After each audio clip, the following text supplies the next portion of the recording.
100K yung kita mo. Pinakauna kong client. Kaso natanggal din ako after a month. Thousands, millions yung kalaban mo sa freelance. Yun ang pinakamahirap yung paghalungkat ng client. Kung paano mo ibebenta yung sarili mo.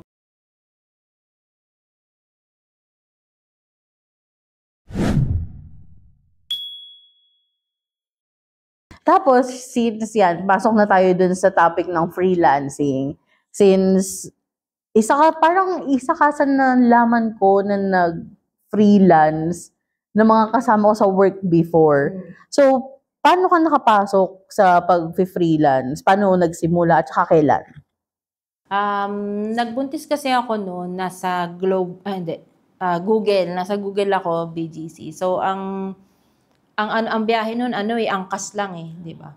So, nung nag-decide na kaming magbe-baby kami, yan, nagka-baby na nga ako. Kaso, angkas ako araw-araw. Ngayon, dinudugo ako. So, pumunta kami sa OB namin na bakit ganito. Yun nga, yung sabi nga na hindi na ako pwedeng magbiyahe talaga. Kasi nga, ganun yung nangyayari sa bata.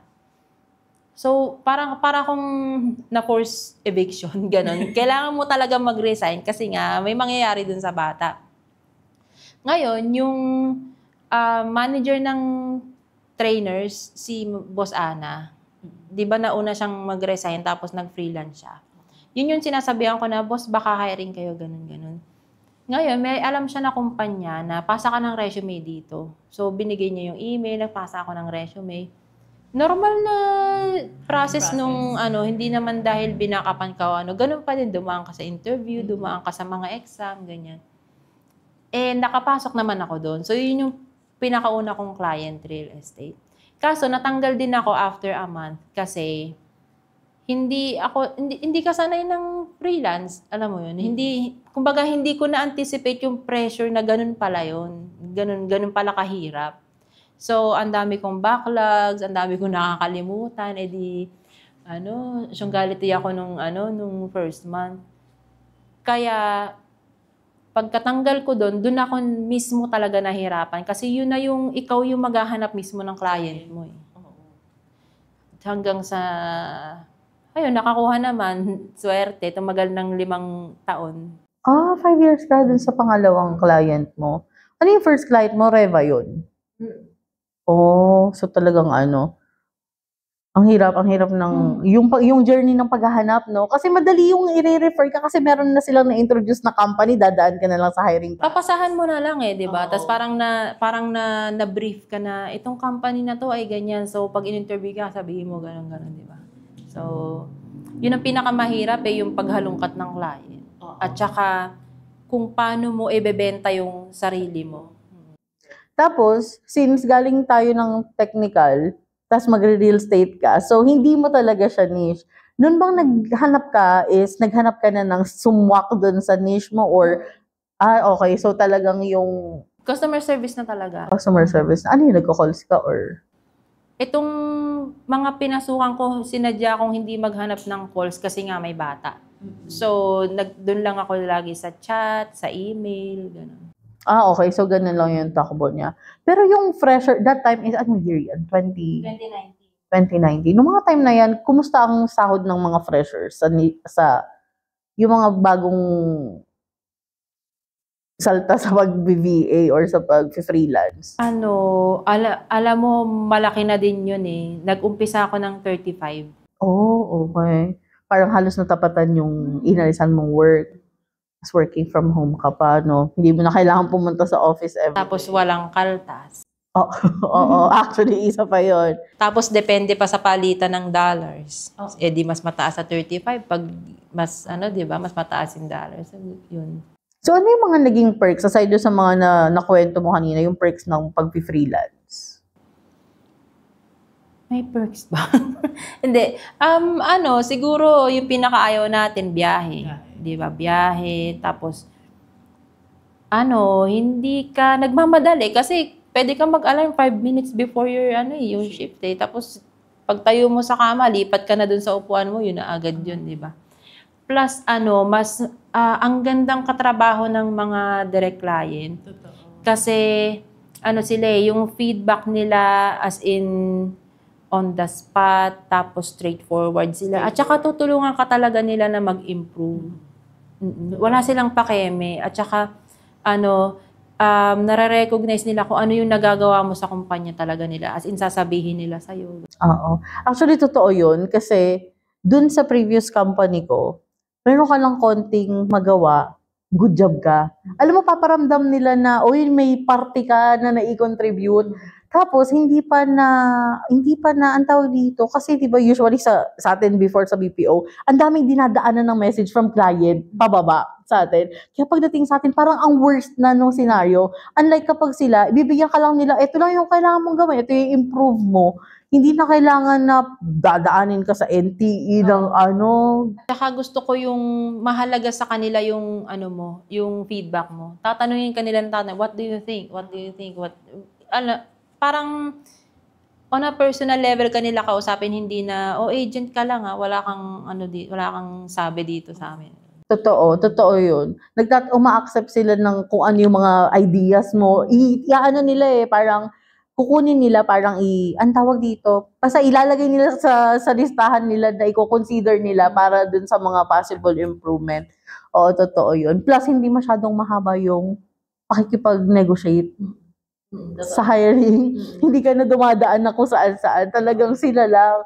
Parang, okay, interviewin ka ngayon ng HR, bukas CEO na. Tapos malalaman mo na agad. At saka mahalaga sa freelancing. Since freelancing is parang business mo na to Kasi ang produkto mo ay sarili mo at skills mo. Ibig sabihin, business mo to. Hindi ka, parang tanggalin natin sa isip natin yun na empleyado ka. Business owner ka, ang binebenta mo na produkto mo, yung kaya mong gawin para sa kumpanya nila. So, since business owner ka, nakakapag-strategize ka, ano pa yung mga magagawa ko para sa business ko. Unang-una, nakakahanap ako ng iba pang kliyente. So, kung ito lang yung kita mo, pwede kang mag-part-time, pwede kang mag-offer ng, parang on-call ka lang, pwede din na ganun. So, yun din yung isa sa perks ng freelancing. Nakokontrol mo yung pasok ng pera kasi nga ito yung business mo Oo. Pati oras actually, basta diba? Kung ano yung prefer mo, yun lang yung tatrabahuin mo. Tapos, ano yung mga naging challenges mo nung nag-freelance na? Nung nag-uumpisa, fear. Kasi bago Kumbaga, lumaki tayo na mag-a-apply, kumpanya, ganyan. So, alam na natin yung ins and outs. Pero sa freelancing, iba-iba. Unang-una, yung way ng pag-hire nila. Pwedeng i-interviewin ka ngayon. Sabi niya, babalikan kita sa Tuesday. Naka-5 Tuesday na wala pa. So, yung mga ganun, ibig sabihin, kailangan lagi at lagi kang may pera. Kasi paano kung hindi ka na niyan balikan? Tumatakbo yung araw, wala kang kita. Diba? So, mga ganun. Another is kapwa mo Pinoy na hindi medyo maganda katrabaho, di ba, nakakapikon, mga ganun-ganun. Pero kahit naman saan meron yun. And ano pa ba? Sa ngayon, ang naging challenge ko nung na-lay off ako nung September. Oo, nakita ko yun. Grabe yun talaga. Tapos naglipat pa kami, di ba? So, ubus-ubus talaga yung pera.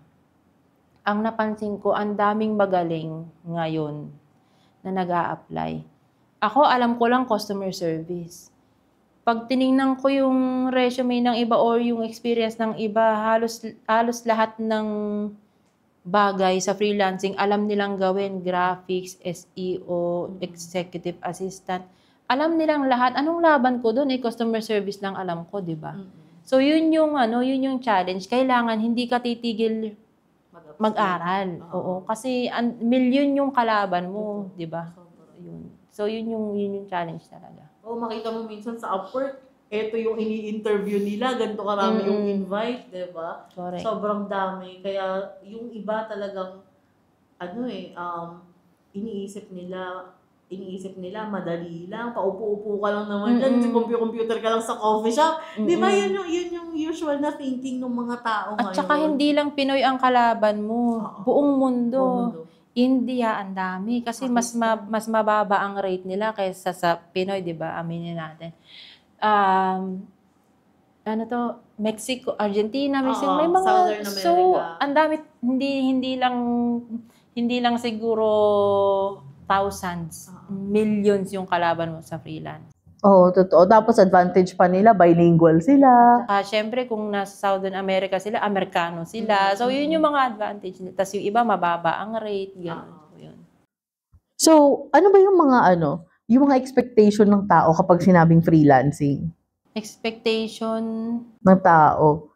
Kumbaga yung kasi daming nangangarap, di ba? So, ano ba yung usual na iniisip nila kapag sinabing nagfi-freelance? Uy, nagfi-freelance si ganito yan, ganyan. Ang feeling ko, ang iniisip nila, 100K yung kita mo. So, dumaan ako dyan, naging 100 plus din yung kita ko. Pero araw-araw akong nakakulong sa kwarto. Nakikita ko lang si Lucas kapag kakain. Minsan, makikita ko may CCTV siya sa kwarto niya. Paikot-ikot lang siya doon, minsan tulog na, minsan. So, may trade-off talaga. Kumbaga, malaki yung kita mo, pero malaki din yung trade-off doon. So, yun yung sabi ko sa asawa ko na kumakain nga kami ng tanghalian. Tapos, tumutulo na yung luha ko. Sabi niya, bakit? Sabi ko, ewan ko, sobrang lonely ko, sobrang lungkot ko, sobrang pagod ko, hindi ko na naiintindihan. Tapos sabi niya, kung ano yung kaya mong i-let go, edi para hindi masyado mabigat. So, yun na yung nagtanggal ako ng mga client. Tapos nangyari yung... Tapos, yun nga yung nag-layoff, ganyan. Pero, ganun talaga kahit naman saan eh. Pero sa freelancing kasi, mas talamak talaga o mas maraming beses na kayang-kaya kang i-let go ng client ng ganun-ganun na lang. Hindi kumpara dito na, syempre may dole tayo o may mga process pa ganyan. Doon kasi, kahit kinabukasan, kaya kanilang tanggalin. Yung magugulat ka, wala ka ng access dun sa mga sa mga tools. Yung magbabayad ka ng SPay later, tapos wala ka ng pag login mo, error, bakit? Diba? Oo, hindi ka na makalogin. Oo, ganun. Wala ka ng access. So, ano yung mga major downside ng pag-freelance compare sa corporate work? Unang-una, wala kang protection ng labor laws. Diba? Kung anong gawin nila sa'yo, scamming ka nila or kung ano man, wala kang... At saka nasan ba sila? Nasang lupalop ba sila? Sino ba yan? Totoong tao ba yan? Mga ganun. So far, di pa naman ako na-scam. Kasi ang rule naman dyan, basta hiningan ka ng pera. Di ba may mga ganun na magbayad ka muna para ibalik ko na lang, mga ganun. Di ba mga ganun? Tapos, sila yung kumpanya, ikaw yung inutangan. Tapos walang kontrata. Hindi talaga ako kumikilos kapag walang kontrata, ganyan. At saka yung parang legit na business profile o website o yan. Hindi ko talaga pinapatulan yung ganyan. Tapos, ano ba bang downside? Nakakapagod. Kasi, ako lang naman to, as a freelancer, pasikat ako maigi.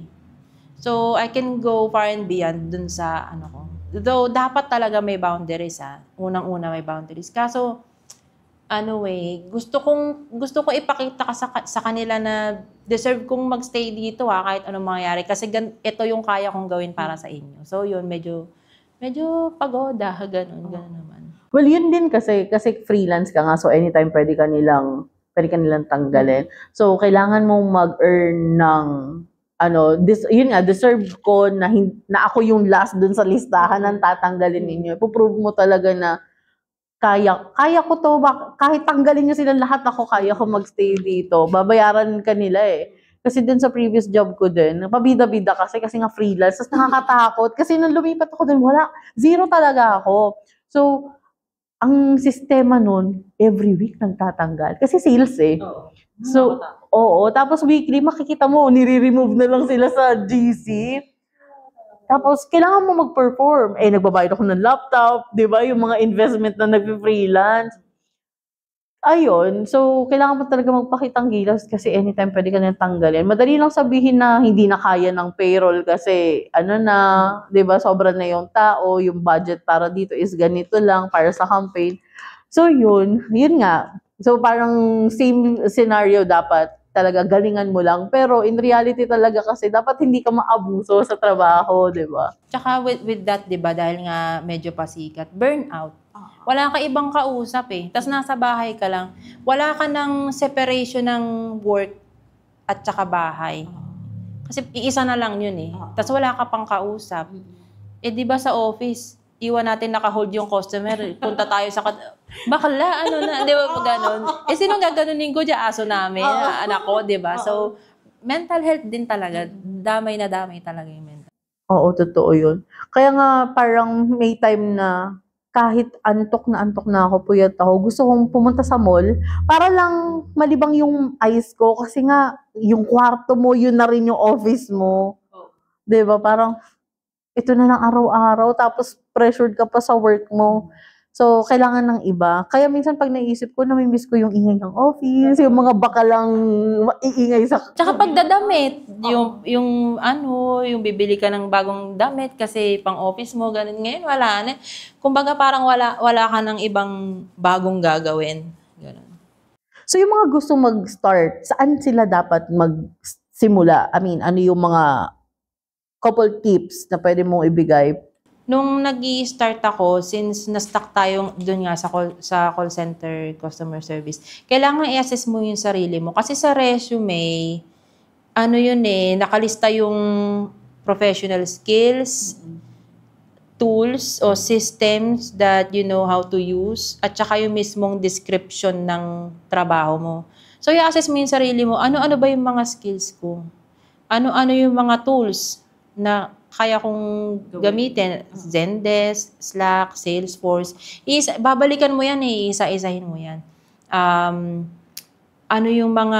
Paano ko i-describe sa resume ko yung simpleng taking calls. Alam nga na may lista ko taking calls. Kailangan maganda yung description. Ano mismo yung taking calls? Ano yung nire-resolve mo? So yun yung unang step siguro, i-assess mo yung sarili mo ng skills mo at saka yung mga tools na alam mong gawin. Second is, maglo-lurk ka sa mga groups, Facebook groups, kung ano man yan sa Threads, may Twitter pa ba? Hindi ko alam. Wala akong, yun, X. So titingin-tingin ka doon kung ano yung hiring, kasi may Upwork, may Indeed, may online jobs. So, sobrang daming sources ng pag-a-applyan mo. And marami ka ding kalaban. Kaya ang mahalaga niya, dati ang diskarte ko, 10 to 20 resumes every day. Oo, ganun nga daw sabi nila. Kasi dun sa 100 na resume na yun, walang tatawag sa'yo ni isa. Talaga? Oo.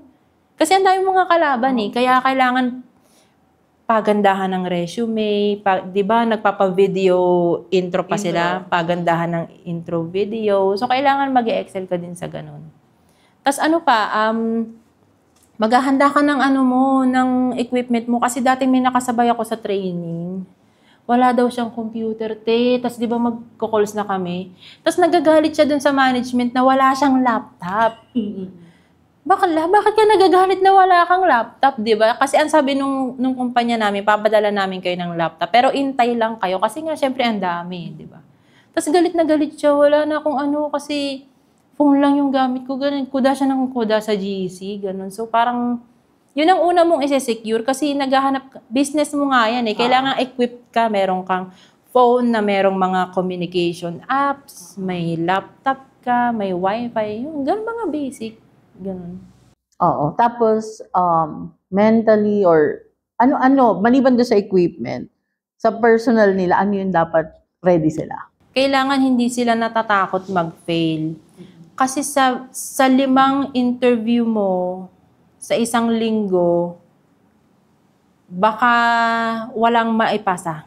At ma-demotivate ka. So, kailangan hindi to magandang advice pero ang practice ko sa sarili ko, nagpapa-interview kahit hindi ko alam kung anong mangyayari. Kasi yun yung practice ko So, hindi ako aasa na, though umaasa ako na gusto kong pumasa, pero pag hindi ako pumasa, di kiber, next interview, ganun. At least, na-practice ako ng mga previous na ko. So, expect mo na mag-fail ka, pero yung mismong sarili, wag mo i-fail. Actually, ang ganda sa mga job interview ng freelance. Ako personally, hindi na ako kinakabahan. Na-excited na ako kasi bagong tao yung kakausapin mo. So, parang kasi i-introduce nila sa yung company, anong ginagawa nila. So, parang yung, para hindi ka ma-pressure, i-take mo siya as parang may friend ka na tatawag sa'yo and then gusto nilang malaman kung ano yung ginagawa mo at ano yung pwede mo itulong sa kanila. So, yun lang. And gagawa ka ng mga contents about work from home sa mga mommies. Gusto ko sana, nag-umpisa na ako sa Threads, nagpo-post ako ng mga advice doon kasi ang daming clueless sa totoo lang kung paano alam mo yung mga how ng how, gano'n, kung paano mag-uumpisa. So, as a nanay kasi nakikita ko yung need na na kailangan may option ka na makapag-office at kaya mo ding makapag-stay sa bahay para sa anak. Kasi may mga needs talaga yung mga anak na hindi siya magagawa ng helper or ng ibang tao. So, kailangan ang nanay empowered at saka may option talaga na magstay sa bahay at kumita din ng pera. So, yun yung politiko, boto nyo ako, girl. So, yun yung gusto ko ding i-share sa mga nanay. Kasi nagawa ko eh. Ano ba naman ako, di ba? Katulad din naman ako ng ibang nanay. So, kaya din nila yun. So, advice, kasi di ba ang daming mga, kasi nga ganyan na siya, parang, hindi, meron na yung freelance, pwede ka nang magtrabaho kahit nasa bahay ka. Pero yun yung mga talagang housewife, yung walang experience sa BPO. Ano kaya yung mga pwede nilang simulan na practice para matry nilang makapag-apply? Kung talagang sobrang walang experience sa corporate, ang hirap nun kasi unang-una, may mga skills na hinahanap yung business na sa freelance kasi hindi sila nag-spend ng time mag-train eh. Gusto nila, kaya sila naghahanap ng may experience para konting na lang, salang ka na. Oo, ganun. So, yung mga nanay na sobrang wala pang experience, pwede silang mag-intern. At saka pwede silang, kagaya nung na-lay off ako, doon ako nag-umpisa ng online food business. Hindi lang naman freelancing yung way eh. Marami namang iba. May nabasa nga ako na bukod sa trabaho mo, kailangan meron kang kayang i-offer na service. Kasi kunyari nung nag-pandemic, di ba, na tumigil yung mga trabaho and whatnot. Pero yung mga service, hindi tumigil yan. Food service, yung paggupit ng buhok, pag-groom ng aso, cleaning service. Merong mga kaya kang i-offer na hindi napipigilan kahit ng pandemic. So, ano mo yun? Pandemic proof dapat. Check mo yun kung anong kaya mong gawin na nasa bahay. Kunyari yung luto. Kung bet mo magluto ng mga merienda, edi go lang. At least kumikita ka. Hindi naman kailangan talagang solid freelance. Kahit ako, ayoko na. Kung bibigyan ako ng ayoko na din naman eh. Gusto ko magtinda-tinda na lang eh, di ba? Yun kasi, for awareness lang, kasi ang daming mga misleading na ads ngayon sa social media na you will work from home, kikita ka ng ganito, we will provide you the equipment, appointment setter ka lang, parang ganon. So, para alam nila na hindi lang ganon kadali din pumasok sa freelancing at saka hindi naman talaga siya para sa lahat. Nag-appointment setter ako, hirap na hirap ako, natanggal agad ako. Imagine, 2008 pa ako nagtatrabaho. Tapos natanggal ako na appointment setter kasi mahirap eh. Mahirap talaga siya. So, pwede nga silang pumasok talaga kung meron talagang company na matyagang magte-train sa kanila, iti-train, gagawin silang intern o ano man.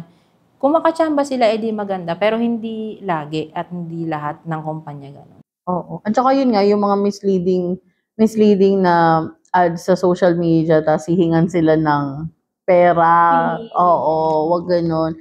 Pero meron na kasi yung group of VAs na gumagawa sila ng groups nila para magturo dun sa mga gustong mag-earn, tapos may mga certification na rin. Yun ang maganda. Kasi nag-earn din naman sila, di ba, galing sa kanila yung client. So, ayun, maganda din naman yun. Makakita lang sila ng magandang group na ganun. Kayang-kaya. Ayun. So, i-plug mo yung mga channel mo para yung mga tips na ipopost mo makita nila.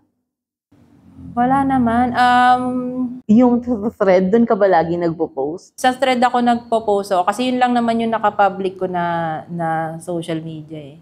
So, Actually, di ko kabisado yung pangalan ko sa Sige, iyan na lang natin, hanapin na lang natin, tapos ilagay na lang natin sa sa video. since di ko energy space mamaya. Parang ganun. Yun din yung IG ko. So, ayun. Sa ngayon, hindi naman ako nagtitinda dahil nga sobrang busy na talaga. So, yun. Freelancing lang talaga yung pinagkukuhanan ko ng pera. At saka yung pinopost ko pala na parenta, for sale, gano'n. Yun. Doon mo din siya pinopost or kahit sa marketplace? Sa marketplace. Para mabili. Ayun. So, hindi lang talaga yung pag-free, lalo na dun sa mga zero knowledge talaga. Kesa mas scam kayo nung mga nagsasabi na magiging virtual assistant kayo, tapos manghihingi kayo ng pera sa kanila. Tapos yung ibang ending pa is networking pala. Oo, ang daming ganyan. Yung mga ganun, no? Tapos napapagawa ng task tas hindi babayaran, nakakaawa, di ba? So, yun. Maging na lang din, maging cautious din talaga sa pagpili nung kakausapin. Ang sketchy nung mga ng mga WhatsApp lang na ikipag-usap. Ano isa? Telegram ba yun? Yun, sketchy yung gano'n. Yung hindi dinadaan sa email, hindi ka tinatawagan, hindi ka na-video call. Yun. Yung mga ganun lang i-watch out. Tsaka, nangingi ng pera. Meron pa na, parang okay, sige, tanggap na kita.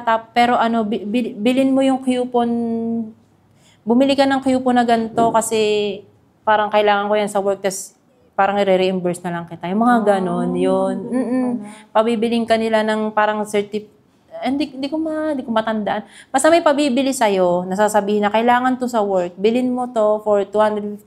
Tapos, pag nabili mo na, send mo sa akin yung transaction, tas babalik ko sa'yo, ganyan. Kasama nung pasahod ko sa'yo, parang ganon. So, 12,000 din yun. yun, madaming ganon, madaming naloloko ng ganon. O kaya maging aware kayo dun sa mga scam na posting na magbibigay ng trabaho kuno pero wala naman talaga, mga scam lang. Oh, pag gagawin ka lang ng tas di ka na babalikan. Yun, ganun.